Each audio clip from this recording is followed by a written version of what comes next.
Aprenda su lugar, vieja estúpida.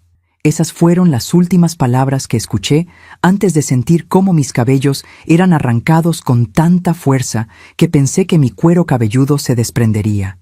Mi yerno Emiliano me arrastró por el pasillo como si fuera un saco de basura.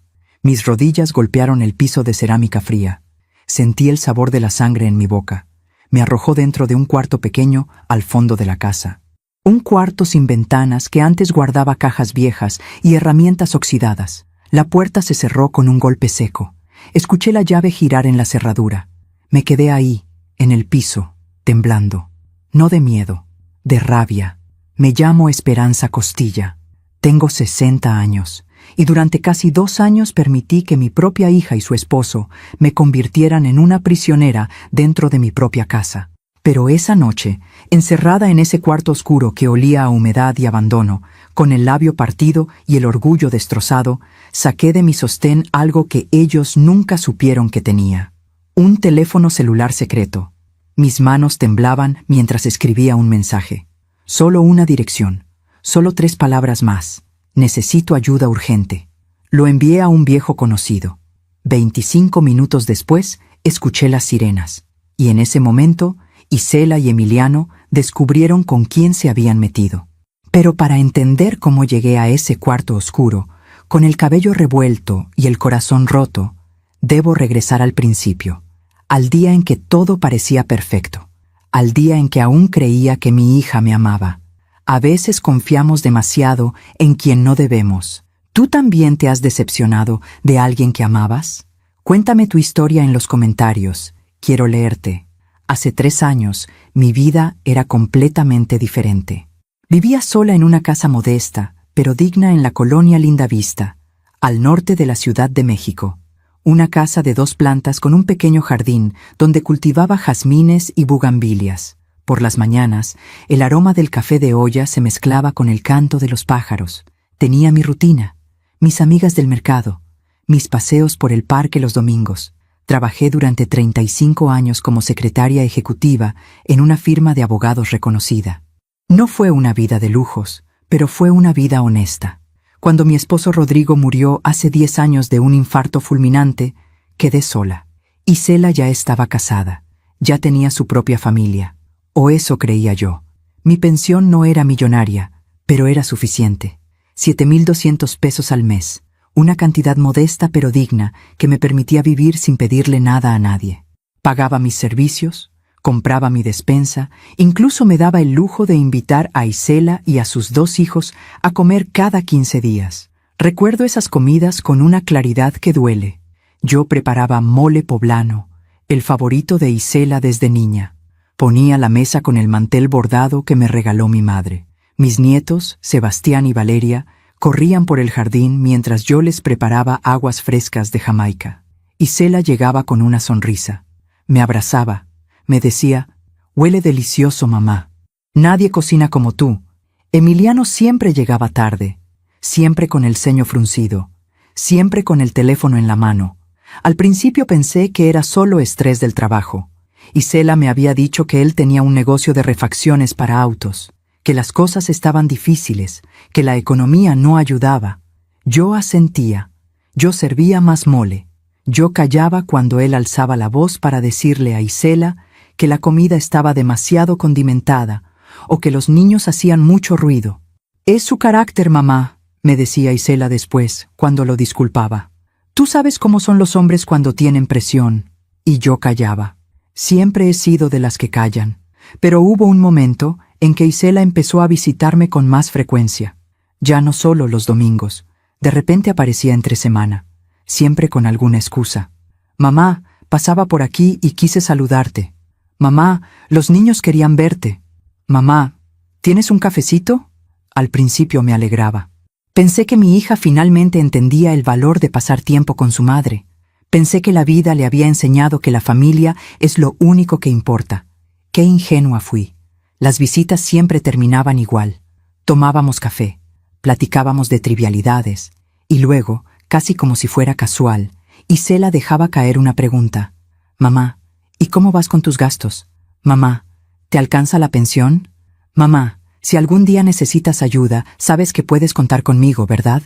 Yo le sonreía, le decía que estaba bien, que no necesitaba nada, pero Isela insistía. Es que me preocupo por ti, mamá. Estás sola. ¿Y si te pasa algo? ¿Y si te enfermas y no tienes dinero para los medicamentos?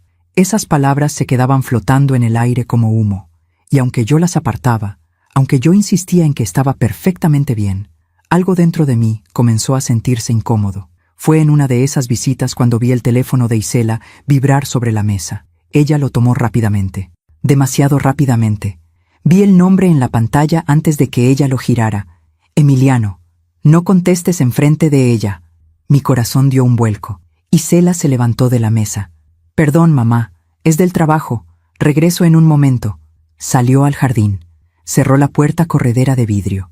Pero yo podía verla a través del cristal. La vi caminar de un lado a otro. La vi gesticular. La vi mirar hacia la cocina, hacia donde yo estaba, con una expresión que no supe descifrar. Cuando regresó, su sonrisa era forzada. Mamá, dijo, sentándose de nuevo frente a mí. Emiliano y yo hemos estado pensando. Tú aquí sola, en esta casa tan grande. Nosotros en ese departamento tan chiquito con los niños. ¿No crees que sería mejor, que sería más lógico, vivir todos juntos? Sentí un peso en el estómago. ¿Vivir juntos? Repetí.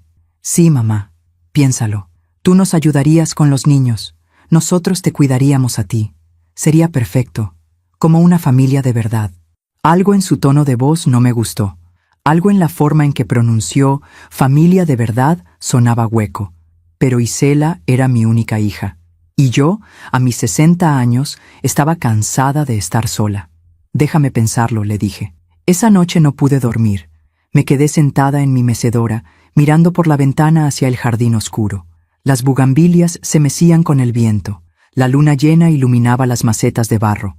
Y por primera vez en mucho tiempo, sentí miedo. No de estar sola, sino de ya no estarlo.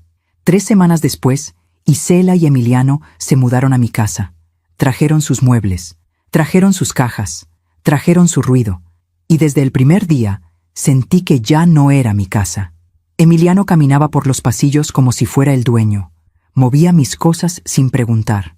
Cambió el canal de la televisión, aunque yo estuviera viéndolo. Abrió la alacena y se quejó de que no había comida de verdad. Va, puras chucherías de vieja, dijo, tirando a la basura mis galletas Marías y mi avena. Isela solo reía. No le hagas caso, mamá, ya sabes cómo es. Pero yo no sabía cómo era, porque el Emiliano que yo conocía en las comidas familiares era callado, distante. Este Emiliano era invasivo, grosero, territorial, y mi hija lo dejaba hacer. La primera señal real llegó 2 meses después de que se mudaran. Yo estaba en la cocina preparando el desayuno cuando Isela entró con un sobre de papel manila. Mamá, necesito que firmes esto. Dejó el sobre la mesa. ¿Qué es? Pregunté, secándome las manos en el delantal. Solo son unos papeles para actualizar tu seguro médico.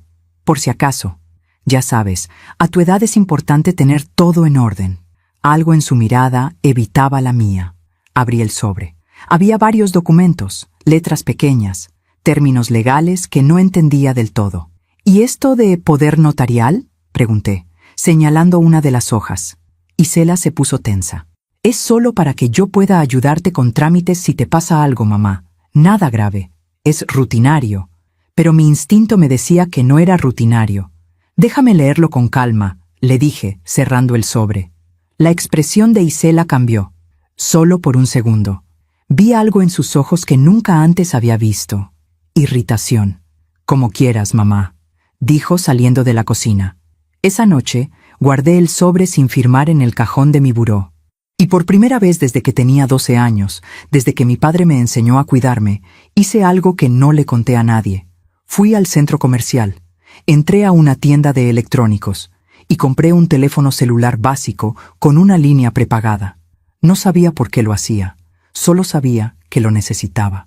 Lo guardé en el fondo de mi armario, envuelto en un pañuelo viejo, y seguí viviendo como si todo estuviera bien, pero ya nada estaba bien. Mientras cuento todo esto, pienso en dónde estarás escuchándome. Escribe el nombre de tu ciudad en los comentarios. Los siguientes meses fueron una lenta agonía disfrazada de normalidad. Isela dejó de preguntarme por los papeles del poder notarial, pero yo sabía que no se había olvidado. Lo veía en la forma en que me observaba cuando yo revisaba mi correo. Lo veía en la forma en que entraba a mi habitación sin tocar, como buscando algo.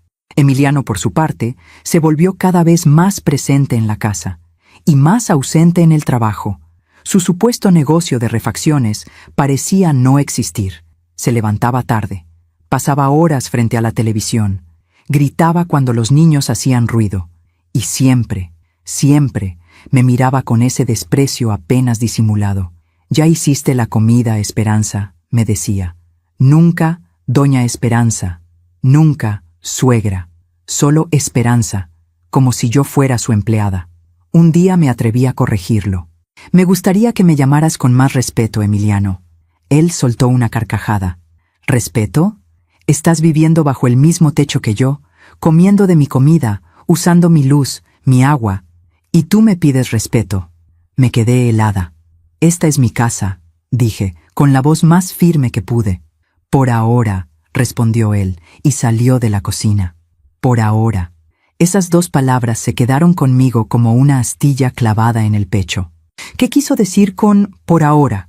Esa noche, cuando Isela y Emiliano salieron a dejar a los niños en casa de su otra abuela, revisé mi escritorio, el cajón donde guardaba mis documentos importantes, escrituras de la casa, actas de nacimiento, mi testamento. Todo estaba ahí, pero algo no estaba en su lugar.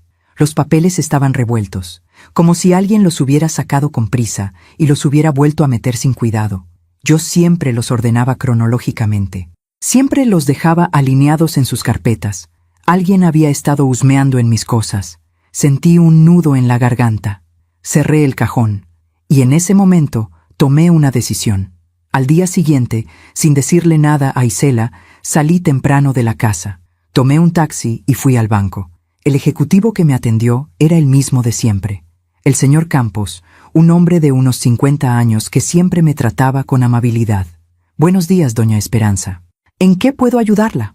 «Necesito revisar mi cuenta», le dije, «y quiero saber si alguien más tiene acceso a ella». El señor Campos tecleó en su computadora. Frunció el ceño. «Su cuenta está a su nombre únicamente. Nadie más tiene acceso. ¿Hay algún problema?» «No», mentí. Solo quería asegurarme. ¿Desea agregar a algún beneficiario? ¿Algún familiar? «No», respondí rápidamente. «De hecho, quiero que nadie pueda hacer movimientos sin mi presencia física aquí en el banco». «¿Es posible?» El señor Campos asintió. «Claro, podemos poner una restricción de seguridad. Cualquier movimiento mayor a 1,000 pesos requerirá su firma y su identificación en ventanilla. Hágalo, por favor». Firmé los documentos necesarios, y cuando salí del banco, respiré un poco más tranquila, pero esa tranquilidad duró poco. 2 semanas después, llegó el primer día de depósito de mi pensión. Era día 3 del mes. Siempre llegaba el día 3. 7,200 pesos exactos.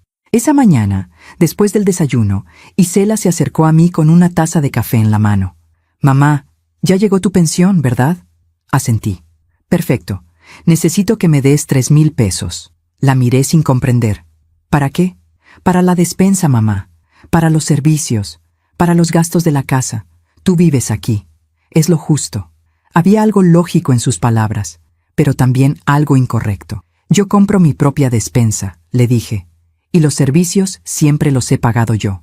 «Pero ahora somos más personas, mamá. Se gasta más luz, más agua, más gas, y Emiliano no está trabajando ahorita. Las cosas están difíciles». Ahí estaba. La verdad, Emiliano no trabajaba, y ahora querían que yo mantuviera a toda la familia. «Isela, mi pensión no alcanza para todos, apenas me alcanza para mí».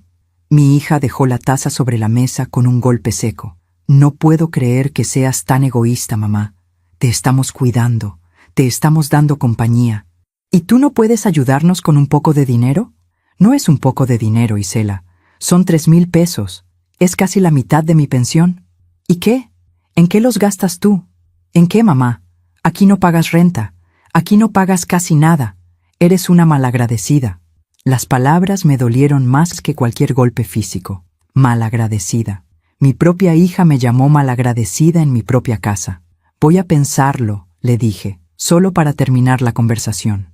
Isela se levantó de la mesa y salió de la cocina sin despedirse. Esa tarde, cuando fui al mercado, sentí una opresión en el pecho que no me dejaba respirar bien.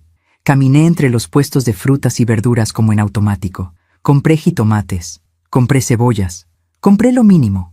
Y cuando regresé a casa, Emiliano estaba sentado en mi sillón favorito, mi mecedora, la que mi esposo Rodrigo me regaló en nuestro 20º aniversario. Necesitamos hablar, me dijo, sin siquiera mirarme. Dejé las bolsas del mercado en la mesa de la cocina. ¿De qué? De dinero. Isela me contó que no quieres cooperar con los gastos. No es que no quiera, es que no puedo. Emiliano se levantó de la mecedora, caminó hacia mí, se plantó frente a mí con los brazos cruzados. Mira, Esperanza, las cosas son así.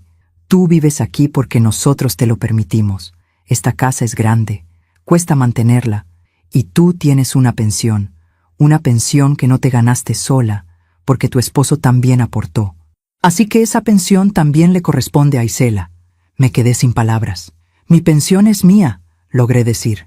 Tu pensión es de la familia, y aquí la familia somos todos. Así que cada mes vas a dar 3,000 pesos para la casa. No es negociable. ¿Y si no quiero? Emiliano sonrió. Fue una sonrisa fría, calculadora. Entonces vas a tener que buscarte otro lugar donde vivir. Y a tu edad, con lo que cuesta una renta, buena suerte. Se dio la vuelta y salió de la cocina.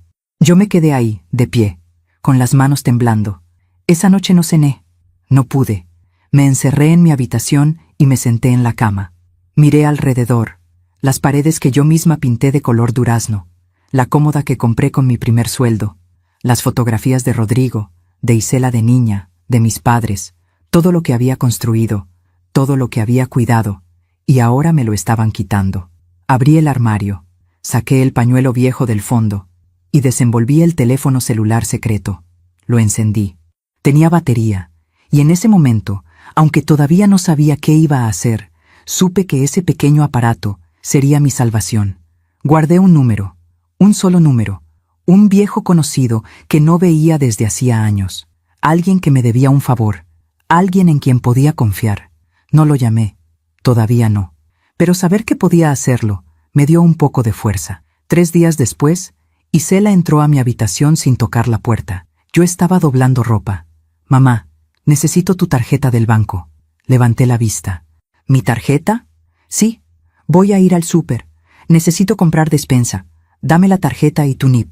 Isela, yo voy contigo. Compro mi despensa como siempre. No, mamá, ya no. Ahora yo me encargo de todo. Es más fácil así. Dame la tarjeta. No. La palabra salió de mi boca antes de que pudiera detenerla.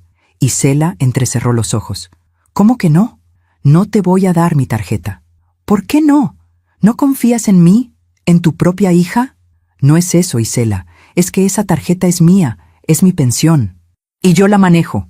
Mi hija se cruzó de brazos. Tenía la misma expresión de Emiliano. Esa mezcla de desprecio y frialdad. Está bien, mamá. No me la des. Pero entonces no esperes que te siga cuidando. Y salió de mi habitación dando un portazo. Los siguientes días fueron un infierno silencioso. Isela dejó de hablarme. Emiliano me ignoraba por completo. Hasta los niños, Sebastián y Valeria, parecían haber recibido instrucciones de mantenerse alejados de mí.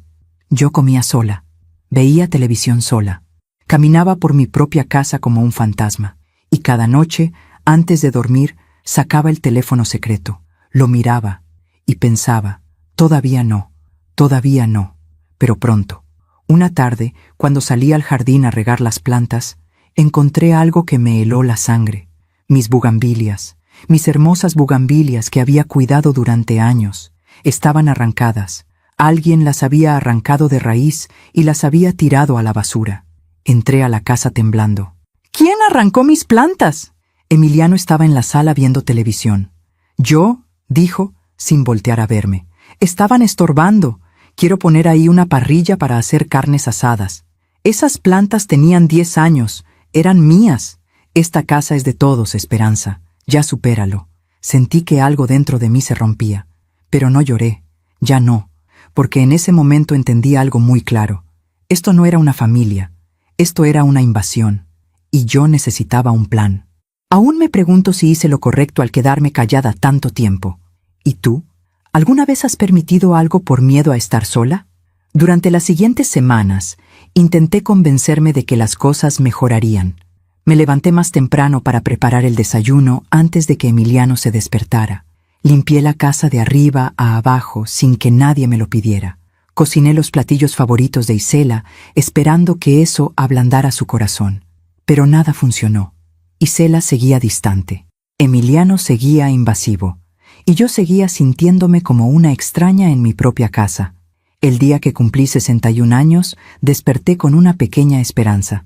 Pensé que tal vez Isela recordaría, que tal vez habría un pastel, una felicitación, algo. Me arreglé con más cuidado que de costumbre. Me puse un vestido color vino que Rodrigo me había regalado años atrás. Me peiné, me maquillé ligeramente. Bajé a la cocina esperando encontrar a mi familia reunida, pero la cocina estaba vacía. Isela y Emiliano se habían ido temprano. Dejaron los platos del desayuno sucios en el fregadero, las sillas desacomodadas, las migajas de pan sobre la mesa. Pasé todo el día sola. Nadie llamó, nadie llegó. A las 8 de la noche, cuando Isela finalmente regresó con los niños, yo estaba sentada en la sala, viendo una película vieja en la televisión. «Hola, mamá», dijo Isela, ni siquiera volteando a verme. «Hola, hija». Esperé. Quizás lo había olvidado, quizás lo recordaría en cualquier momento. Pero Isela subió las escaleras con los niños y cerró la puerta de su habitación. Me quedé ahí, en la sala, con el corazón encogido, y por primera vez desde que Rodrigo murió, lloré. Lloré en silencio, para que nadie me escuchara, para que nadie supiera que mi propia hija había olvidado mi cumpleaños. Esa noche, antes de acostarme, saqué el teléfono secreto. Miré el número guardado, el único contacto que tenía ahí. Mis dedos se quedaron sobre el teclado. Todavía no, me dije. Todavía puedo arreglar esto. Pero en el fondo sabía que nada se iba a arreglar.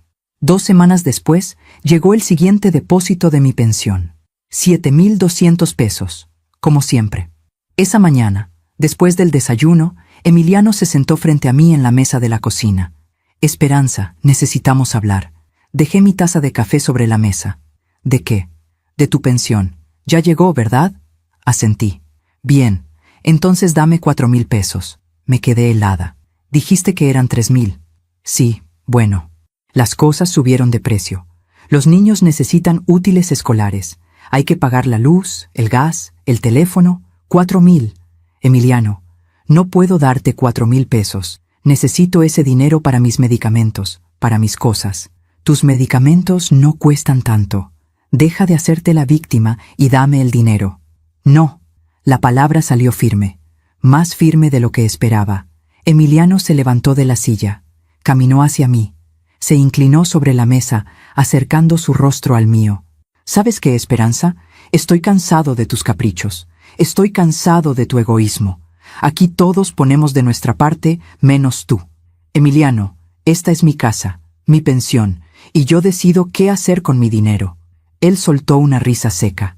Tu casa, tu pensión, tu dinero. ¿Sabes qué pasa con las viejas tercas como tú? Terminan solas, terminan abandonadas en un asilo. ¿Es eso lo que quieres? Sentí un escalofrío recorrerme la espalda. Estás amenazándome. No te estoy amenazando. Te estoy diciendo la verdad. Si no quieres cooperar con esta familia, entonces no eres parte de esta familia. Y las personas que no son parte de la familia, sobran. Se enderezó, me dio la espalda, y antes de salir de la cocina, se detuvo en el umbral de la puerta. Tienes hasta mañana para darme esos 4,000 pesos, o empiezo a buscar asilos. Y salió. Me quedé sentada en la cocina, temblando. No de miedo, de rabia. Pero más que rabia, sentía algo peor. Sentía impotencia. Porque por más que quisiera echarlos de mi casa, por más que quisiera gritarles que se fueran, sabía que no era tan fácil. Eran mi hija, mis nietos, y yo, a pesar de todo, aún los amaba. Esa tarde, cuando Isela llegó de la calle, la esperé en la sala. «Isela, necesito hablar contigo». Mi hija se quitó los zapatos y se dejó caer en el sillón. «¿Qué pasa, mamá?» Emiliano me pidió 4,000 pesos de mi pensión y me amenazó con meterme a un asilo si no se los doy. Esperé alguna reacción. Esperé que Isela se indignara, que defendiera a su madre, que le dijera a su esposo que estaba fuera de lugar, Pero Isela solo suspiró. Ay, mamá, Emiliano no te amenazó. Solo está estresado. Las cosas están muy difíciles para nosotros. ¿Difíciles? ¿Y para mí no? Esta es mi casa, Isela, mi pensión. No puedo mantener a toda una familia. No te estamos pidiendo que mantengas a toda la familia. Solo que cooperes. Solo que seas justa. ¿Justa? ¿Justa con quién? ¿Con el hombre que arrancó mis plantas? ¿Con el hombre que me falta al respeto todos los días? Isela se puso de pie. Ya estoy cansada de esta conversación, mamá. Siempre eres la víctima. Siempre te quejas. ¿Sabes qué? Emiliano tiene razón. Eres egoísta. Siempre lo has sido. Las palabras me golpearon como piedras. Isela. No, mamá. Déjame terminar. Toda mi vida has sido así. Cuando papá murió, solo pensaste en ti, en tu dolor, en tu soledad. Nunca pensaste que yo también lo había perdido, que yo también estaba sufriendo. Eso no es cierto. Sí lo es. Y ahora que finalmente tengo una familia y necesito ayuda, tú me das la espalda. Tú me niegas lo único que te pido. No te estoy negando nada, Isela. Solo te estoy diciendo que no puedo darte 4,000 pesos cada mes. Es demasiado. Entonces dame 2,000, algo. Pero deja de hacerte la mártir. La miré. Realmente la miré. Y no reconocí a la mujer que tenía enfrente. Esa no era mi hija. Esa no era la niña que yo crié. Esa no era la pequeña Isela que me abrazaba y me decía, «Te amo, mami», antes de dormir. Esa mujer tenía los ojos fríos de Emiliano. Tenía su misma dureza. «Está bien», dije derrotada. «Te daré 2,000 pesos este mes». Isela asintió. «Gracias, mamá. Sabía que entrarías en razón». Y subió las escaleras sin despedirse. Al día siguiente fui al banco. Saqué 2,000 pesos en efectivo. Los puse en un sobre y se los di a Isela. Ella ni siquiera me dio las gracias. Solo tomó el sobre y lo guardó en su bolsa. Esa noche revisé mi estado de cuenta. Me quedaban 5,200 pesos. Tenía que pagar la luz, 800 pesos, el gas, 400 pesos, el teléfono, 300 pesos, mis medicamentos para la presión, 900 pesos y mi despensa. Hice cuentas, una y otra vez. No me alcanzaba, y aún faltaban 20 días para el siguiente depósito. Los días siguientes fueron de una tensión constante. Isela y Emiliano actuaban como si todo estuviera bien, como si yo no les acabara de dar 2,000 pesos, como si yo no estuviera batallando para llegar a fin de mes. Una tarde, cuando fui al súper, tuve que regresar varias cosas al estante porque no me alcanzaba el dinero. La cajera me miró con lástima cuando le pedí que quitara el queso, el jamón y el pollo. ¿Segura, señora? Sí, hija, segura. Regresé a casa solo con lo básico: frijoles, arroz, jitomate, cebolla, tortillas. Esa noche, Emiliano se burló de mi cena. ¿Frijoles otra vez, Esperanza? ¿No tienes imaginación? No le contesté. Solo comí en silencio. Al día siguiente, cuando estaba limpiando mi habitación, encontré algo extraño. Mi joyero estaba abierto. Yo siempre lo mantenía cerrado. Siempre. Lo revisé con el corazón acelerado. Faltaba algo. Mis aretes de oro. Los que Rodrigo me regaló en nuestro aniversario número 15. Los únicos aretes de valor que tenía. Habían desaparecido. Bajé las escaleras corriendo. ¡Isela! ¡Isela! Mi hija salió de la cocina. ¿Qué pasa, mamá? ¿Por qué gritas? Mis aretes de oro. ¿Los has visto? Isela se encogió de hombros. No, mamá. No sé de qué aretes hablas. Los aretes que tu padre me regaló. Los que siempre están en mi joyero. Han desaparecido. Pues no sé, mamá. A lo mejor los perdiste. Tú sabes que ya no tienes tan buena memoria. Me quedé helada. Yo no los perdí. Alguien los tomó. Isela me miró con fastidio. ¿Me estás acusando de algo? Yo no dije eso, pero lo estás insinuando. ¿Crees que yo te robé tus aretes? Isela, solo pregunto si los has visto. No, mamá, no los he visto, y me parece muy feo que andes acusando a tu propia familia de robo. Se dio la vuelta y se fue. Yo me quedé ahí, en medio de la sala, sintiéndome más sola que nunca. Subí a mi habitación, cerré la puerta con seguro, y lloré. Lloré por los aretes, lloré por el dinero, lloré por mi dignidad, pero sobre todo, lloré porque finalmente entendí algo. No estaba perdiendo mis cosas por descuido, me las estaban robando. Y cuando saqué el teléfono secreto esa noche, ya no pensé todavía no. Pensé pronto, muy pronto. Mientras cuento todo esto, pienso en dónde estarás escuchándome. Escribe el nombre de tu ciudad en los comentarios. El mes siguiente llegó mi pensión como siempre, 7,200 pesos. Pero esta vez algo era diferente. Esta vez yo estaba preparada. Fui al banco el mismo día del depósito. Llegué temprano, antes de que abrieran las tiendas del centro. Me senté en la banca de la entrada y esperé. Cuando el señor Campos llegó, me saludó con su amabilidad de siempre. «Buenos días, doña Esperanza. Qué temprano por aquí». «Buenos días. Necesito hablar con usted. Es importante». Me hizo pasar a su escritorio. Cerró la puerta de la oficina. «¿Qué sucede?» Respiré profundo. «Necesito que me explique algo. Si alguien quisiera sacar dinero de mi cuenta sin que yo esté presente, ¿podría hacerlo?» El señor Campos frunció el ceño. «No, doña Esperanza. Como le expliqué hace unos meses, pusimos restricciones en su cuenta. Cualquier movimiento requiere su presencia física y su identificación». «¿Por qué lo pregunta? ¿Tiene alguna sospecha?» «Sí. Creo que mi familia está tratando de acceder a mi dinero». El señor Campos asintió lentamente. «Entiendo. Desafortunadamente, es algo más común de lo que se piensa. Familiares que se aprovechan de adultos mayores. ¿Alguien le ha pedido su tarjeta o su NIP?» «Sí, mi hija». ¿Y se los dio?» «No». «Bien, manténgalo así. Y si me permite un consejo personal, considere abrir una cuenta de ahorro secreta, una que solo usted conozca, para emergencias». Sus palabras me dieron una idea. ¿Puedo hacerlo ahora? Por supuesto. 30 minutos después, salí del banco con una nueva tarjeta de débito. Una cuenta de ahorro completamente independiente a mi pensión. Había transferido 2,000 pesos a esa cuenta. Dinero que nadie sabía que existía. Guardé la tarjeta en el lugar más seguro que se me ocurrió, dentro de una caja de avena en la alacena de mi habitación. Nadie revisaría ahí. Cuando regresé a casa, Emiliano estaba esperándome en la sala. «¿Dónde estabas?» «Fui al banco». «¿Al banco? ¿Para qué?» «Para sacar dinero». Emiliano extendió la mano. «Dame 3,000 pesos». «¿3,000? ¿El mes pasado acordamos 2,000? Las cosas cambiaron. Los niños necesitan uniformes nuevos. Dame 3,000». Sentí que la sangre me hervía. «No te voy a dar 3,000 pesos, Emiliano». Su expresión se endureció. «¿Cómo dijiste?»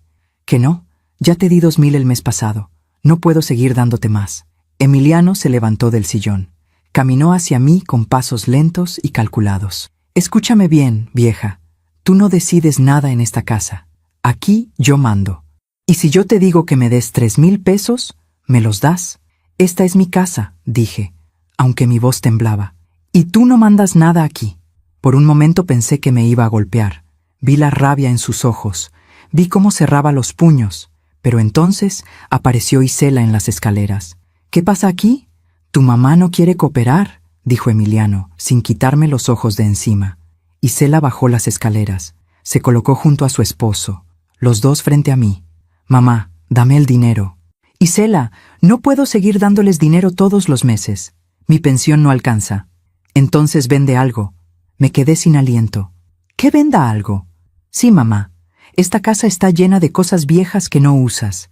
Vende la vajilla de porcelana de la abuela, vende los cuadros, vende lo que sea, pero consigue el dinero». «Isela, esa vajilla es de mi madre, es lo único que me queda de ella». «¿Y qué? ¿Vas a dejar que tu familia pase necesidades por un plato viejo?» No podía creer lo que estaba escuchando.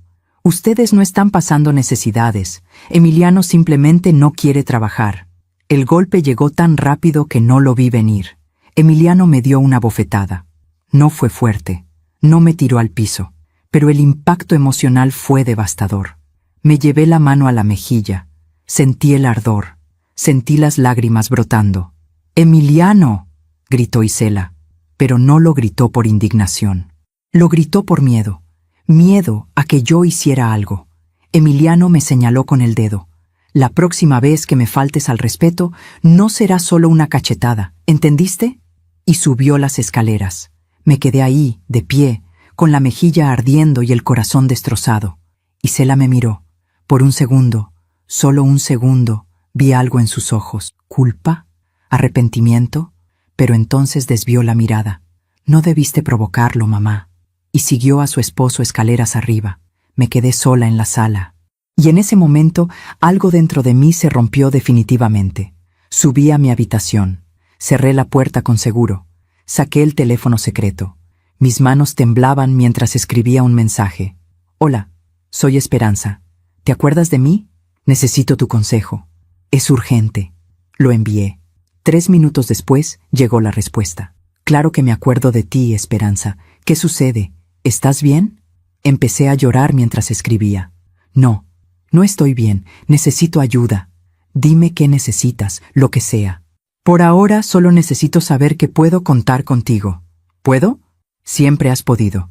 Avísame cuando estés lista para hablar. Estaré aquí. Guardé el teléfono. Limpié mis lágrimas. Y por primera vez en meses sentí que no estaba completamente sola. Los días siguientes fueron de un silencio tenso.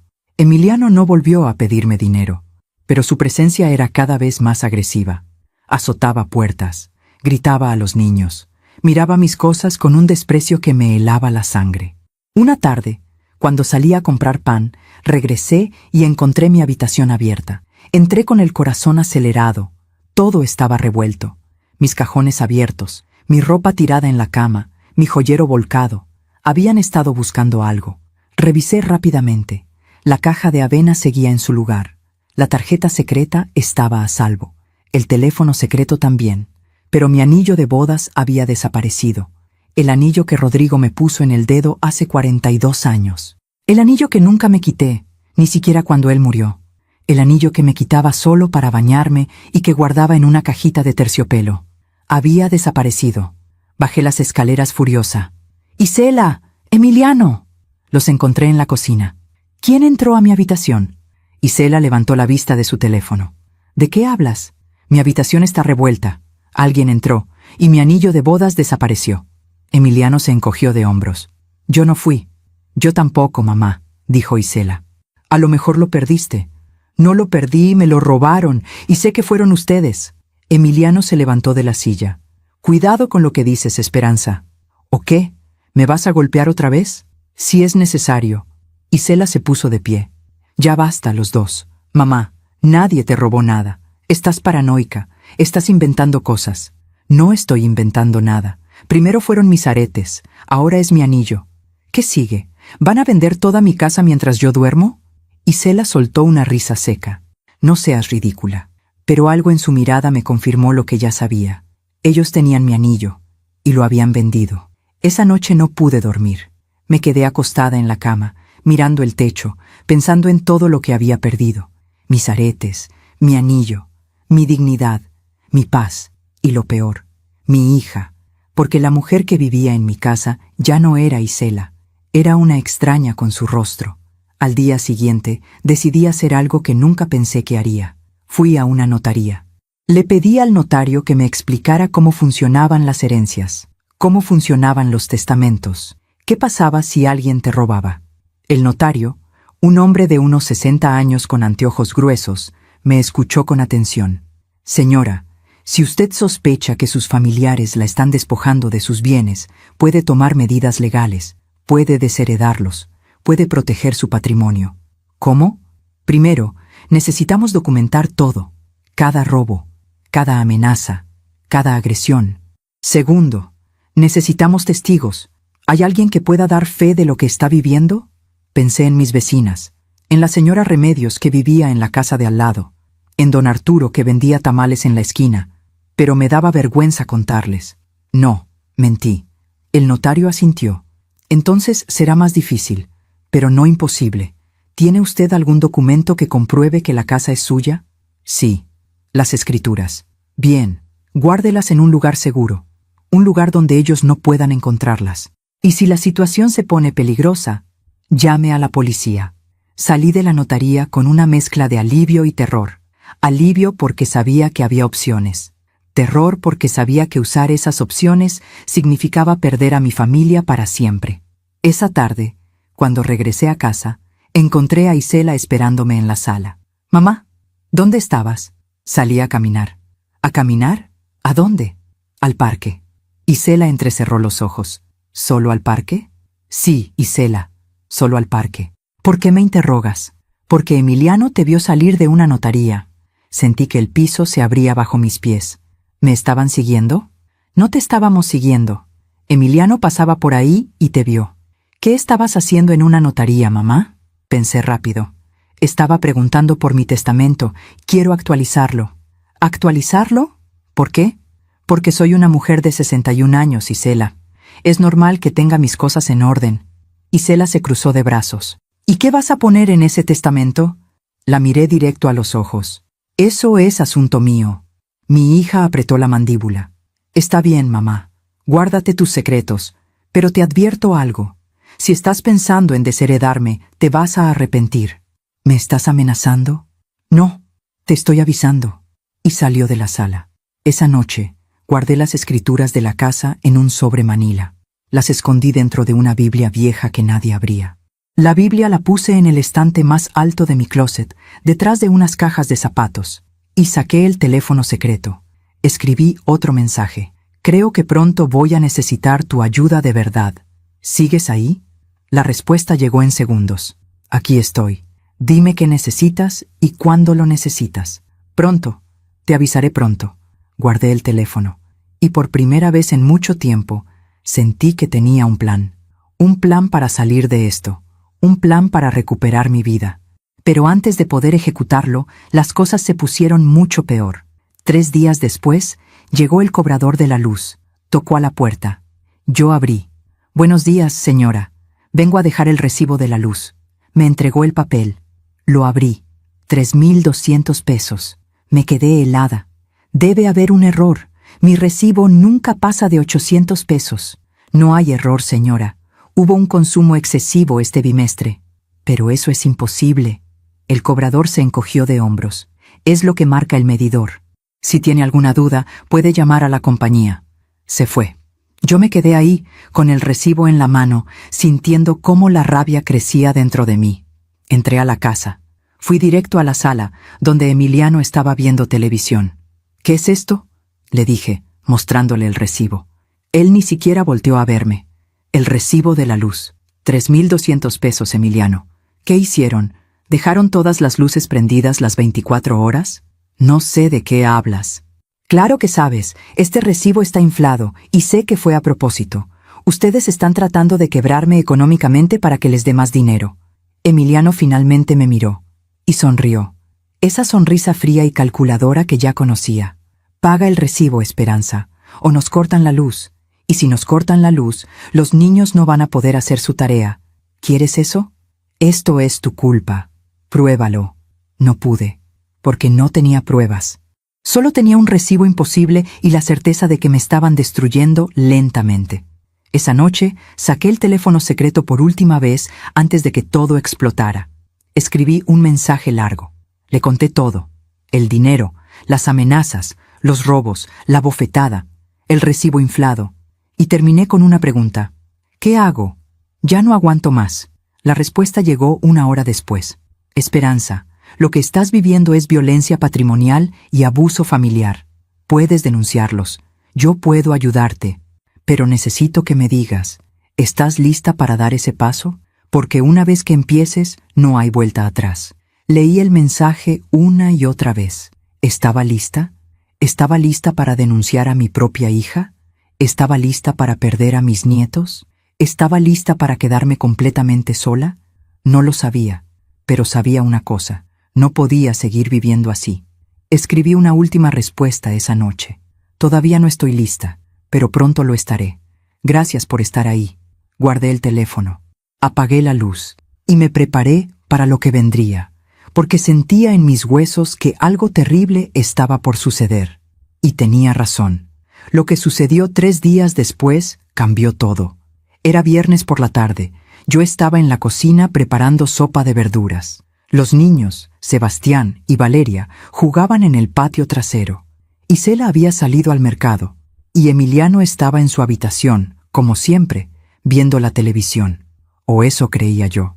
Cuando subí a mi cuarto a buscar un suéter porque empezaba a hacer frío, escuché voces.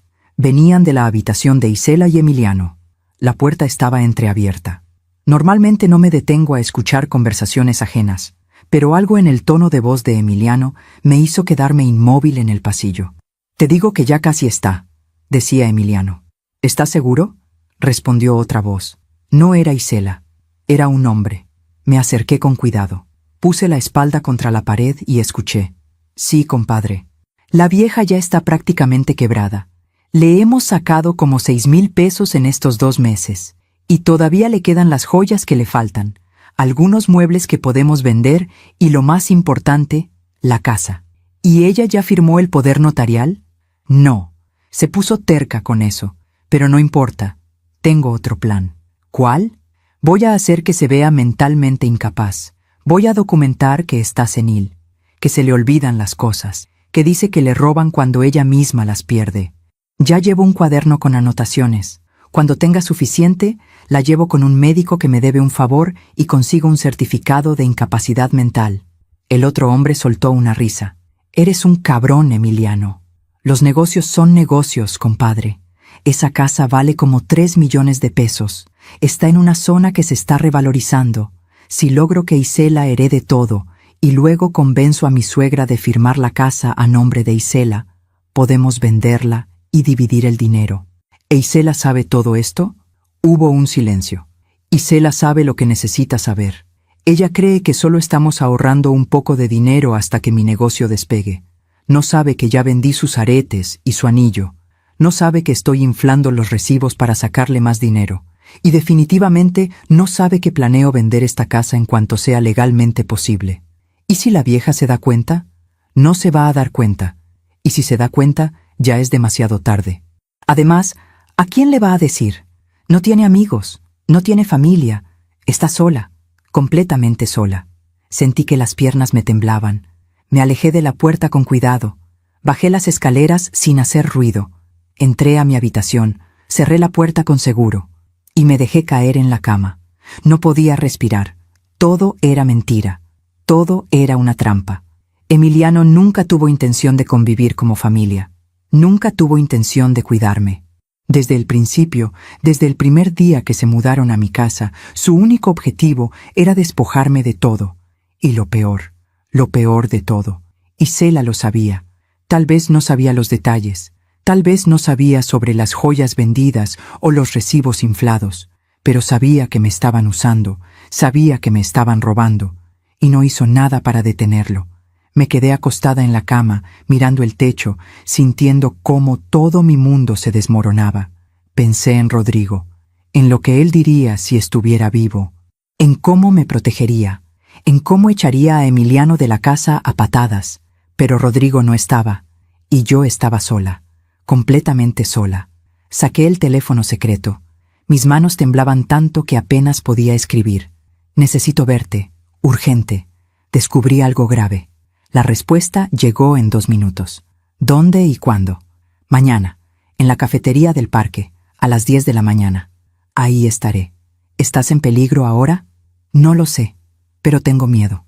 Si sientes que estás en peligro inmediato, llámame, al número que te di, no importa la hora. ¿De acuerdo?». «De acuerdo». Guardé el teléfono, y esa noche no pude dormir. Cada ruido me sobresaltaba. Cada paso en el pasillo me hacía pensar que venían por mí. Cada crujido de la casa me hacía imaginar lo peor.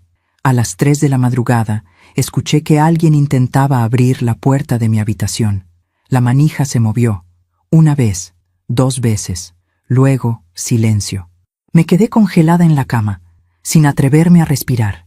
Minutos después, escuché pasos alejándose. Al día siguiente, desperté con ojeras y el corazón acelerado. Esperé a que Isela y Emiliano salieran. Le habían dicho a los niños que los llevarían a casa de la otra abuela. En cuanto se fueron, me arreglé rápidamente. Me puse un suéter, tomé mi bolsa y salí de la casa. Caminé rápido hacia el parque. Sentía que alguien me seguía, aunque cuando volteaba no había nadie. Llegué a la cafetería a las 10 en punto, y ahí estaba él, comandante Julián Ortega. Nos habíamos conocido hace 20 años, cuando yo trabajaba en la firma de abogados. Él era un joven policía que venía a presentar reportes. Yo le ayudé en un caso complicado, dándole acceso a documentos que necesitaba. Desde entonces, mantuvimos una amistad respetuosa. Con el tiempo, Julián ascendió. Se convirtió en comandante, y ahora era el jefe de policía del sector. Me vio entrar y se levantó de la mesa. Me saludó con un abrazo. Esperanza, hace años que no nos veíamos. Lo sé, Julián. Gracias por venir. Nos sentamos. Él pidió 2 cafés, y yo le conté todo. Desde el principio. Desde el día que Isela me convenció de que vivieran juntos. Desde la primera vez que me pidieron dinero.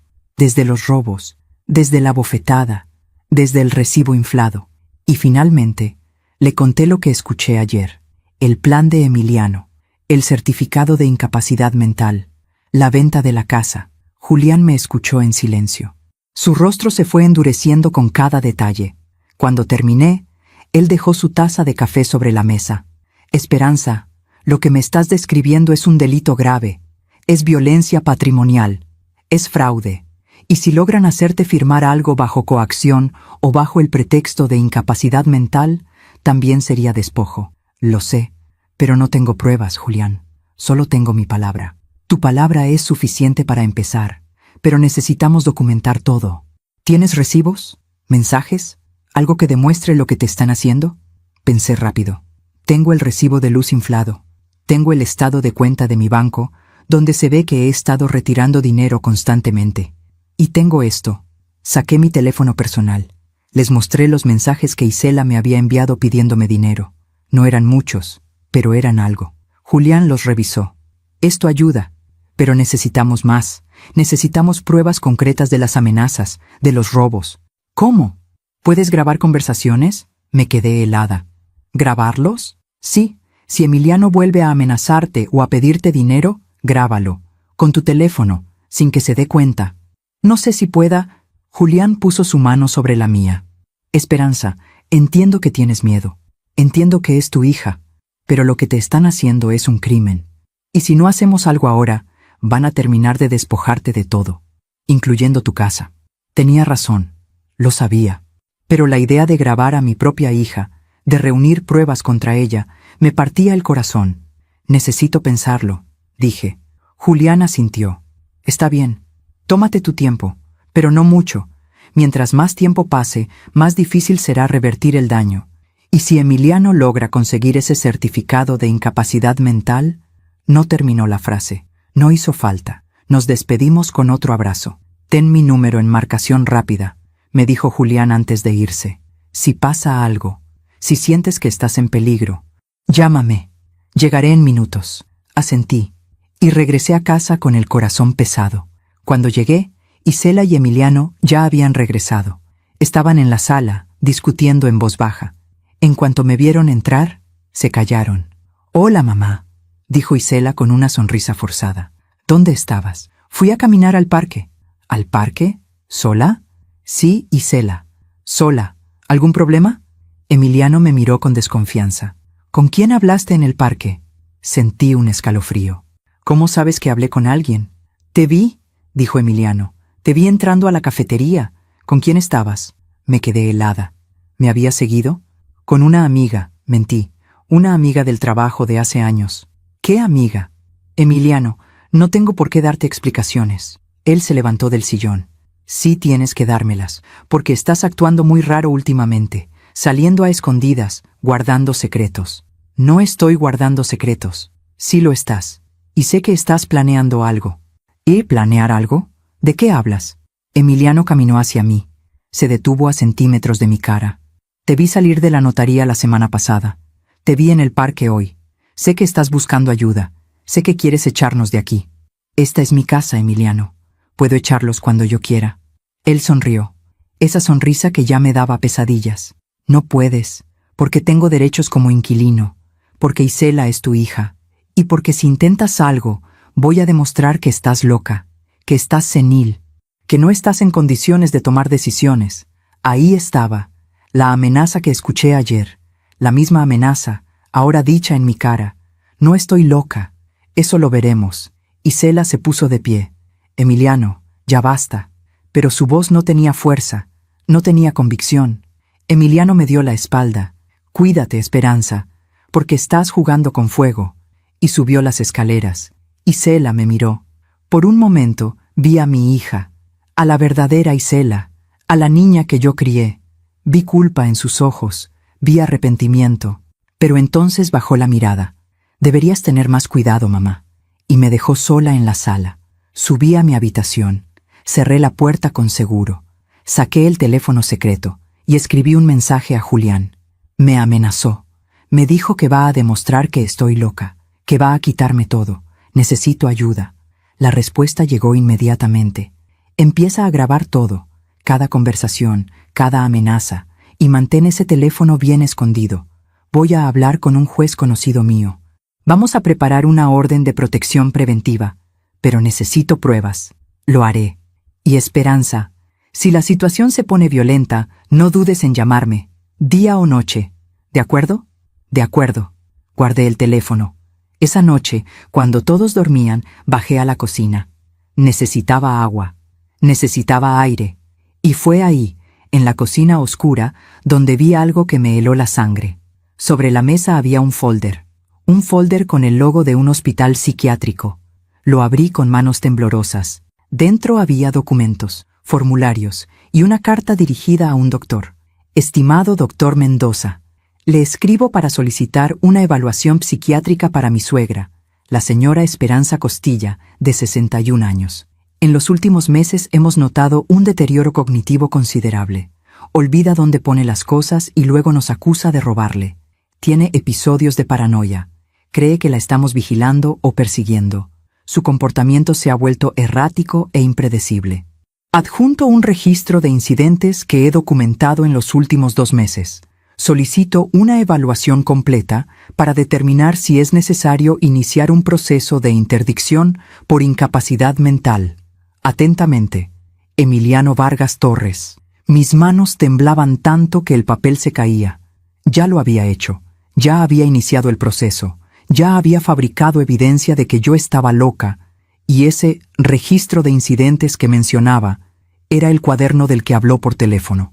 Un cuaderno lleno de mentiras. Saqué mi teléfono personal. Con manos temblorosas le tomé fotografías a todos los documentos, a la carta, a los formularios, y guardé todo exactamente como estaba. Subí a mi habitación. Le envié las fotos a Julián por el teléfono secreto. Su respuesta llegó en minutos. Esto es oro, Esperanza. Es prueba de intento de fraude. Mañana a primera hora voy con un juez. Vamos a detener esto. ¿Qué hago mientras tanto? Actúa normal. No dejes que sepan que encontraste esto. Y mantente alerta. Si Emiliano sospecha que descubriste su plan, puede volverse violento. Está bien. Esperanza, aguanta un poco más. Ya casi terminamos con esto. Esa noche no dormí. Me quedé despierta, sentada en mi cama, con el teléfono secreto en una mano y la fotografía de Rodrigo en la otra. Ayúdame, amor, susurré. Ayúdame a salir de esto. Y mientras la noche avanzaba, mientras escuchaba los sonidos de la casa durmiendo, supe que se acercaba el final. Un final que sería doloroso, un final que sería necesario, pero un final al fin, porque ya no podía seguir viviendo así. Ya no podía seguir siendo prisionera en mi propia casa. Y aunque me doliera el alma, aunque me destrozara el corazón, sabía lo que tenía que hacer. Sabía que tenía que luchar, aunque esa lucha significara perder a mi hija para siempre. Aún me pregunto si hice lo correcto. ¿Y tú? ¿Qué habrías hecho en mi lugar? Los 2 días siguientes fueron los más largos de mi vida. Tuve que actuar como si nada hubiera pasado, como si no supiera del plan, como si no hubiera visto los documentos, como si mi mundo no se estuviera derrumbando. Julián me llamó al teléfono secreto el lunes por la mañana. Esperanza, ya hablé con el juez. Está dispuesto a escucharte, pero necesita que presentes una denuncia formal. Y necesita que tengas más pruebas de las amenazas verbales. ¿Qué tipo de pruebas? Grabaciones, videos, testigos, algo que demuestre que Emiliano te ha amenazado directamente. Julián, si empiezo a grabar conversaciones, él se va a dar cuenta. No tiene que darse cuenta. Usa tu teléfono. Déjalo grabando en tu bolsillo o en la mesa, como si estuviera ahí por accidente. Respiré profundo. Está bien. Lo intentaré. Y Esperanza, ten mucho cuidado. Si Emiliano sospecha algo, la situación puede escalar. Mantén tu teléfono personal siempre contigo. Y si sientes peligro, márcame de inmediato al número de emergencia que te di. Lo haré. Esa tarde, cuando Emiliano llegó de la calle, yo estaba en la cocina preparando la cena. Entró como siempre, con esa actitud de dueño de todo. Esperanza, necesito hablar contigo. Dejé el cuchillo sobre la tabla de picar. ¿De qué? De dinero. Ya llegó tu pensión de este mes, ¿verdad? Sí. Bien. Necesito 4,000 pesos. Sentí que la sangre me hervía, pero me contuve.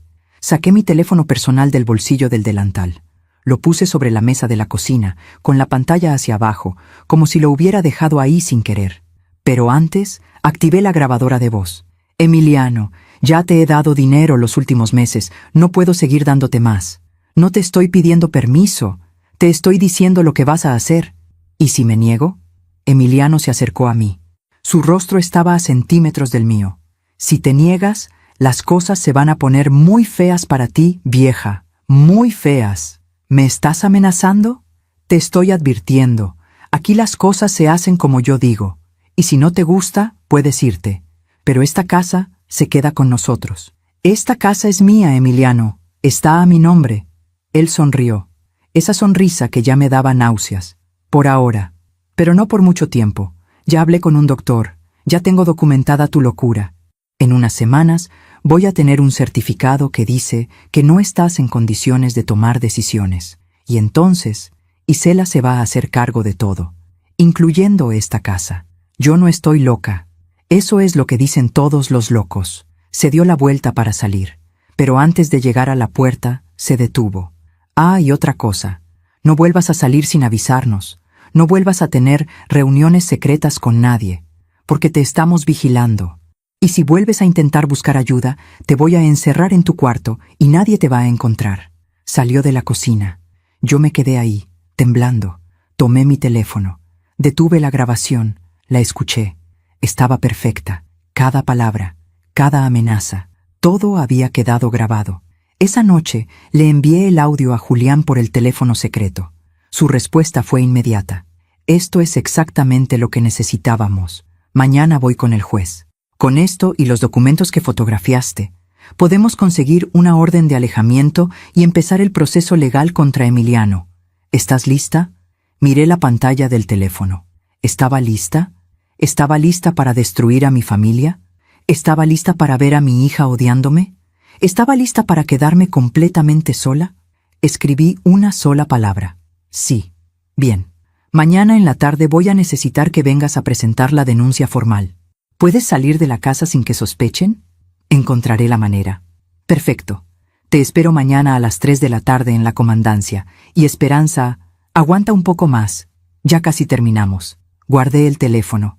Y esa noche, por primera vez en meses, dormí un poco mejor, porque sabía que había esperanza.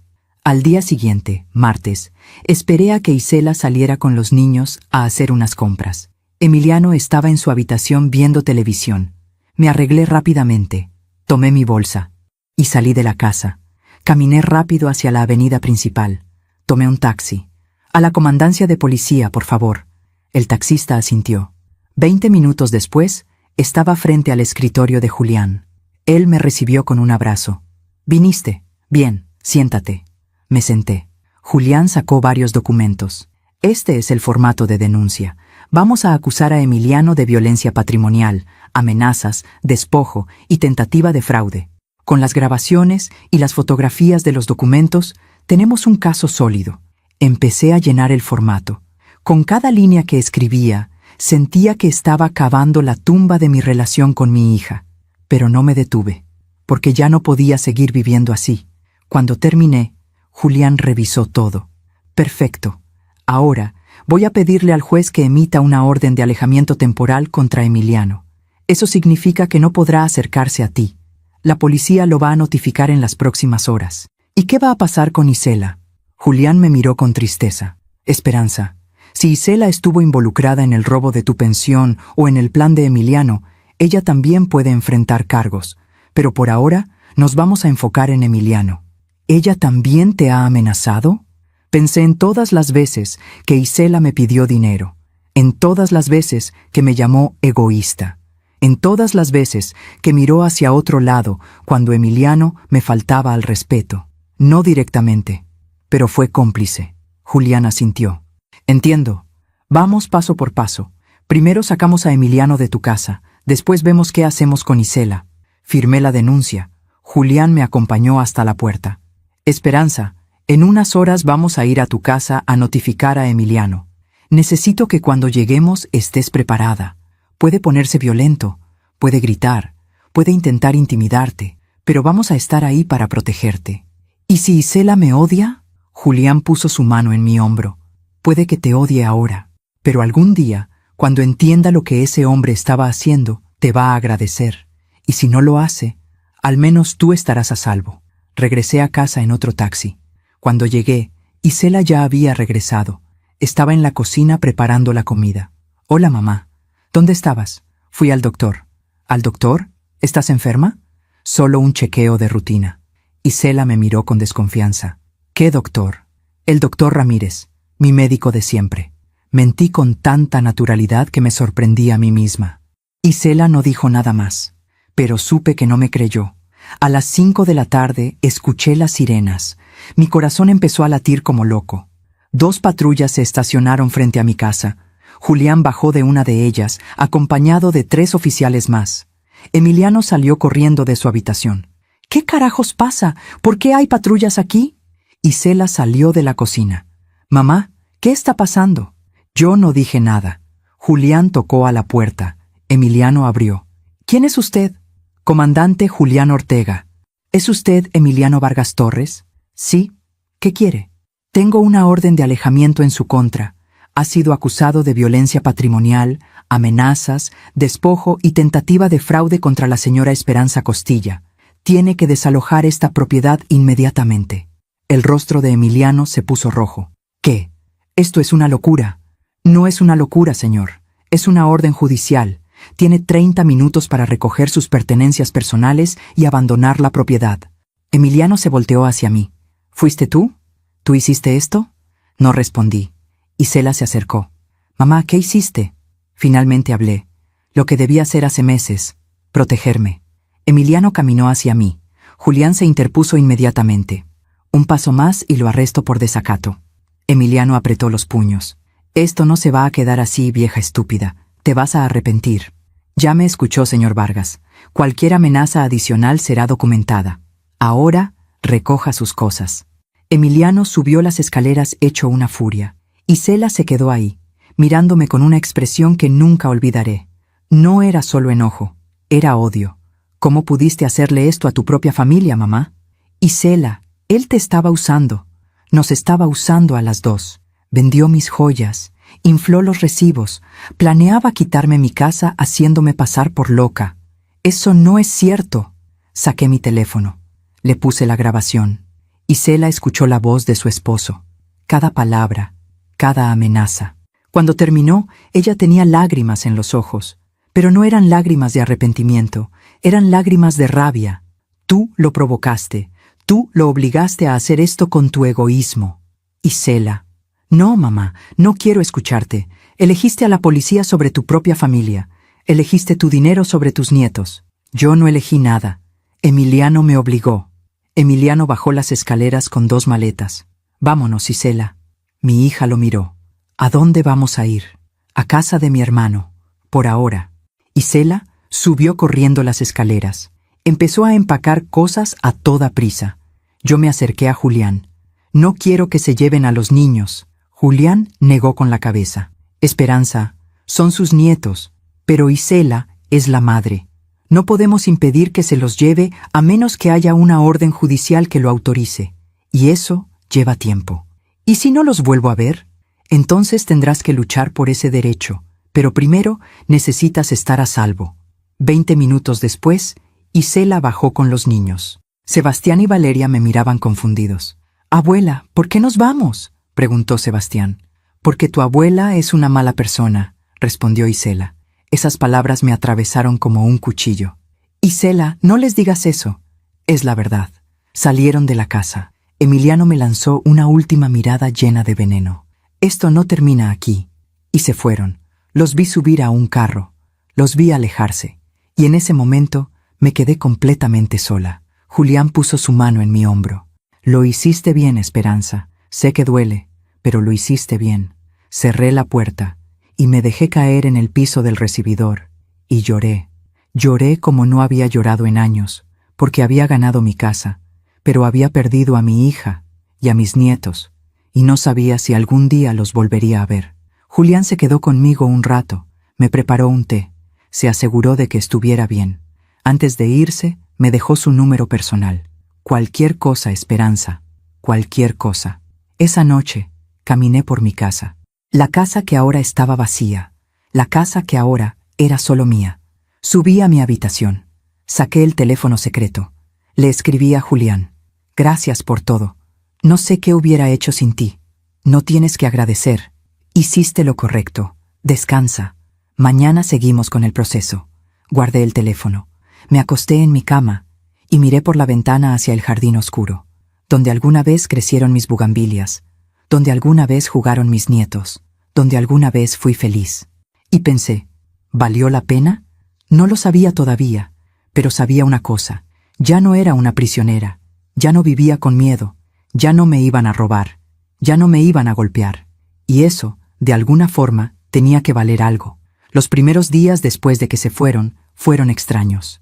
La casa estaba en silencio, un silencio que no había experimentado desde que ellos se mudaron. No había gritos, no había portazos, no había pasos pesados en las escaleras, solo silencio. Y aunque ese silencio debería haberme traído paz, me traía algo más: soledad. Una soledad tan profunda que a veces me sentaba en la sala y me preguntaba si había hecho lo correcto. Julián me llamaba todos los días. ¿Cómo estás, Esperanza? Bien, mentía. ¿Has sabido algo de Isela? No, nada. Y era verdad. Mi hija no había llamado, no había enviado mensajes, no había dado señales de vida. Era como si yo hubiera muerto para ella. Una semana después del desalojo, Julián vino a visitarme. Traía más documentos. Esperanza, tenemos que hablar sobre los siguientes pasos. Nos sentamos en la mesa de la cocina. Emiliano presentó una contrademanda. Dice que tú lo acusaste falsamente, que él nunca te amenazó, que todo fue un malentendido. Pero tengo las grabaciones, tengo las fotografías de los documentos. Lo sé, y eso es lo que nos va a salvar. Pero necesitamos prepararnos para un juicio. Va a ser largo, va a ser difícil y va a ser público. Sentí un nudo en el estómago. ¿Público? Sí, los vecinos van a enterarse, tal vez los medios. Este tipo de casos a veces atraen atención. No quiero eso. Lo sé, pero es parte del proceso, y hay algo más que necesito preguntarte. Julián hizo una pausa. ¿Quieres incluir a Isela en la demanda? Me quedé helada. ¿A Isela? Sí, ella también tomó dinero de ti. Ella también fue cómplice del plan de Emiliano, aunque no estuviera al tanto de todos los detalles. Técnicamente, podríamos acusarla también. Cerré los ojos. No. ¿Estás segura? Sí. Isela es mi hija, y aunque me haya hecho daño, no puedo hacerle eso. Julián asintió lentamente. Está bien. Respeto tu decisión, pero quiero que sepas algo. Isela puede ser llamada como testigo, y dependiendo de lo que diga, ella puede incriminarse a sí misma. Entiendo. ¿Y qué hay de tu testamento? ¿Ya lo modificaste? Esa pregunta me dolió más que cualquier otra. No. Esperanza, necesitas proteger tu patrimonio. Si algo te pasa y tu testamento sigue dejando todo a Isela, Emiliano encontrará la forma de quedarse con tu casa. Tenía razón. Lo sabía.